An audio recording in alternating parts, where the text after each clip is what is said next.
સુરત શહેરમાં ધામધૂમથી મોહરમના તહેવારની ઉજવણી કરવામાં આવી છે। શહેરમાં અલગ અલગ વિસ્તારોમાંથી 261થી વધુ તાજિયાનું નીકળ્યા હતા। તો ભાગડમાં કેન્દ્રીય જળશક્તિ મંત્રી C R. Patil, mayor Dakshesh Mavani, police commissioner અને અનુપસિંહ ગહેલોત સહિતના મહાનુભાવો પણ ઉપસ્થિત રહ્યા હતા। તાજિયા દરમિયાન રોડ રસ્તા પર કોઈપણ પ્રકારનું અડચણરૂપ ના થાય તે માટે પોલીસ અને કોર્પોરેશનની ટીમો પણ કામગીરીમાં હાથ લાગી હતી।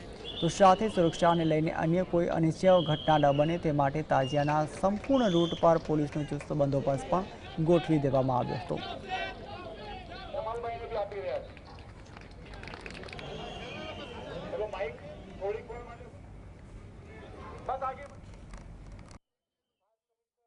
रोड रस्ता पर कोई तकलीफ न पड़े एना माटे जो एसएमसी ने टीम और पुलिस टीम संकलन से और तमाम आयोजकों संकलन सारी व्यवस्था करवामां आवेली छे।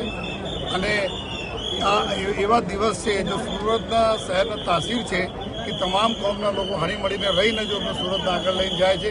એને જ આજે જો એક મિસાલ પણ પેશ કરવામાં આવી, જ્યાં માનનીય કેન્દ્રીય મંત્રી શ્રી સી.આર. પાટીલ સાહેબ, માનનીય મેયર શ્રી, સાંસદ શ્રી, એમએલએ શ્રી તમામ જો પદાધિકારીઓ અધિકારીઓ અહીંયા હાજર હતા। જો અને અમે પોલીસ તરફથી સુરક્ષાના તમામ જવાબદારી